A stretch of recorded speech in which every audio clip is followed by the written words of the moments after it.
inta aynaan baahiyaheena ku cabirin luuqad waxaynu magan galnaa oohinta si aynu u samata baxno kolka aynu nolosha ku sii soconno siyaabo kale ayaynu baahiyaheena u daboolanaa inkastoo ilmayntu ay weli kaalin muhiima ka sii qaadato xakamaynta shucuurteena filcilisida jidhka ee dirir duul ama dabran waa habab dabiici ah oo aynu kaga gaashaamanno kuna moodno diiqad beerayaasha nolosha inagu soo food saara kolka dareenno tandhaafiyayna qarqiyaan waxaa dhici karta inaynu isdaminno ama aynu u baxsanno caadifadda heerka labaad ee ay ka mid tahay cadhadu si aynu u qarinno urkutaallada damaqa ama murugadayna haysata laakiin haddii aanay ilmo dhabanadayna qoyn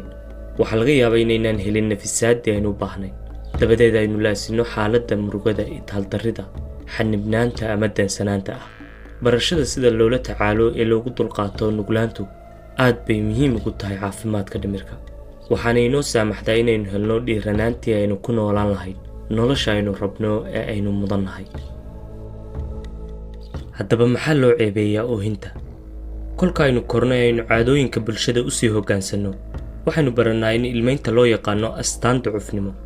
badiba dhaqannada dunida dadka gaar ahaan ragga aad baa loo nacsiiyaa inay murugoodaan waxaana labada lagu booriyaa inay cadhoodaan rag badan ayaa lagu soo koriyey fikradda ah wiilashu ma ooyaan oo laga dhaadhacsiiyaa inay calooladaygaan iyadoo nuglaanta iyo beerjilooca ay yihiin qodobo aasaasi u ah xidhiidhka iyo kalgacaylka insaanka haddana bulshooyin badan ayaa oohinta looga yaqaanaa falay tahay in si gaara qarsoodi loogu sameeyo sida adeegsiga suuliga isla unugyada dareenwadka ee canjiladda mirror neurons ee inagu sababa inaynu hamaansanno markaaynu aragno qof hamaansanaya ayaa sidoo kale sababaa inay ilmo indhaheenna ku soo istaagto kolka aynu dhuganno qof ilmaynaya sida awgeed oohintu waxay dhaqaajin kartaa dareenka arxanka iyo beernugeylka ee dadka kale taasoo inoo sahlaysa inaynu dareenno xidhiidhsanaan iyo isdaryeel dhanka kale se waxay qofka kale gelin kartaa fadqalalo dareen iyo xasilooni darro ku qasabtaa inuu ka durko eelka ay oohintu shucuurta dadka kale kaga tagtaa waxa uu ekaysiin karaa khatar qodobada kale ee keenay in oohinta ceeb loo arko waxaa ka mid ah inaynu iska jecel lahay inaynu ilmaynta ku shaambadayno inay tahay ka badbadin beenbeen ama isyeelyeel maadaama oohintu awood u leedahay inay hubka dhigis ku samayso caatifadaha cadhada iyo ciilka waxaa iska jira xeerar bulshada ku xididaystay oo oohinta u arkaa hab wax lagu maran habaabinayo waa maxay waxtarka oohintu kolka dhan biolojiya laga soo fiirsho oohintu waxayba salaxdaa qanjirhka soo daaya dheecaanka endorfinka oo ah kaarjabiyaha dabiiciga ee jidhkeenna iyo hormoonkayna geliya dareenka wanaagsan markaynu dareen ahaan kacsannahay oohintu waxay naga caawisaa inaynu xasilooni isku soo dabaalno oo waxay howlgelisaa qaybta habdhiska dareenwadka ee abaabulka saarista jidhka ama parasympathetic nervous system kaasoo jidhka ka gacan siiya inuu nasto waxna dheefshiito aragtida nugeylku ama attachment theory waxay qabtaa in oohintu maadaama ay nugeyl muujinayso ay xoojin karto dabarka bulshada isku haya ayna dadka kale inoo dhow ku riixayso inay inagu qabtiraan dareennada gacallada heelka iyo dugsoonka ee aynu u jeel qabno waa habaan erayo u baahnayn oo jidhkeennu ugu qayshada taageero iyo gacanqabadba halxidhaalaha ilmada dadku iyagoo ooyaya ayay nolosha ku soo biireen inta cimrigooda ka hadhayna marba waxbaa ka sii oohinaya ujeeddooyinka ay ka mid yihiin inaynu indhaha basaastirno inaynu nafisaad ka helno iyo inaynu shucuurta kakan ku soo gudbinno ayay oohintu inoo qabataa waana meeshay iska taabtaan danaynta bayolojika kasmanafeedda iyo cilmiga bulshadu anigu hooyooyinka kama ooyeynin ayuu si gadood ka muuqda u yidhi waxay iga ooyinaya inaanan helin hoosiiskii aan ku cadha burburi lahaa teda kale maba ooyeyninba astaannimada ilmada sheekooyin badan ayay ilmadu u tahay marin baraarug isdhiibis iyo in la israaciyo isbeddel iyo bilow cusub qisooyin badan ilmadu waxay ugu jirtaa inay tahay mid wax beddelaysa oo horseedaysa baraarug ama garwaaqsi si uun ah waxaanay astaan u tahay isbeddel iyo isqorqorin sheeka xariirida alice in wonderland kolka ay alice muraaro dilaacday uu ka tambato dareenkaa inay talo gacanta ugu jirin waxay burqanaysaa barkad oohin ah oo u horseedaysa baraarug iyo inay ku toosto muhiimadda ay leedahay inay dadka kale u arxanto sheeka xariirida kale ee rumpelstiltskin inanta miller ayaa dabin gelaysa garan waayaysaa si allaaliyo siday u fuliso ballankii aabbaheed u qaaday boqorka intay baqdin gunta u gasho ayay oohin la jeesanaysaa dabadeed Rumpelstiltskin baa u imanaya si uu u kaalmeeyo. sheekooyin badan oo caashiqa waxay ilmadu astaan u tahay dareennada ku gacansaydhka, dayrada iyo rajabeelka ee jacayl la taami kari waayey oo uu qofku dareemo inta aanu u soo laaban nuglaantiisa oo aanu dabadeed badhaadhe abid ah ka helin. faylosofyo badan oo uu Aristotle ka mid yahay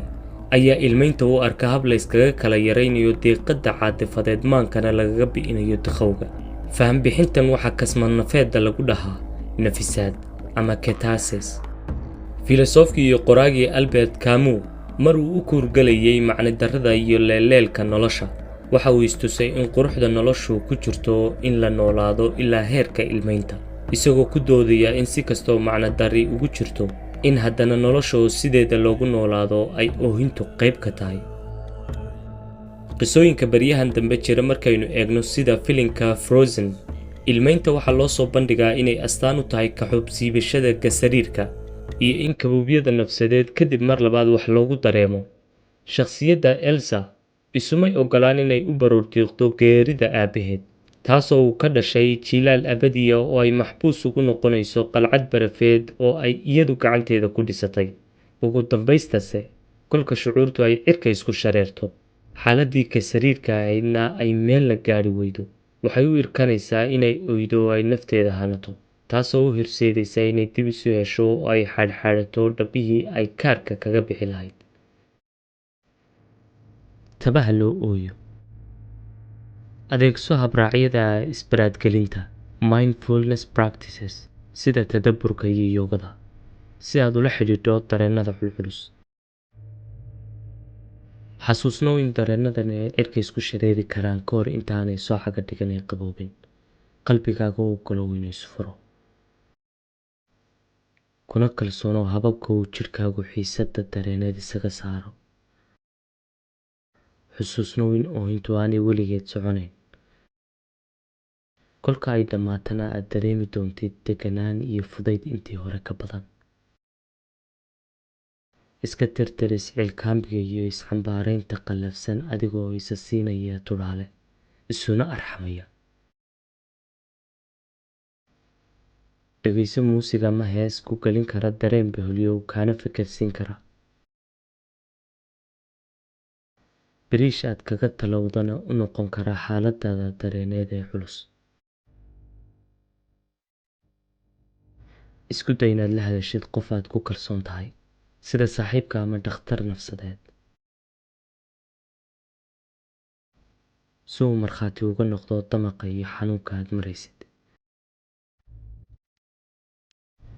haddii aad door bidaysid inaad keligaa oydid, doonistaada kaga dhabee kuna oy meel kuu gaar ah, sida qolkaaga ama musqusha qubayska.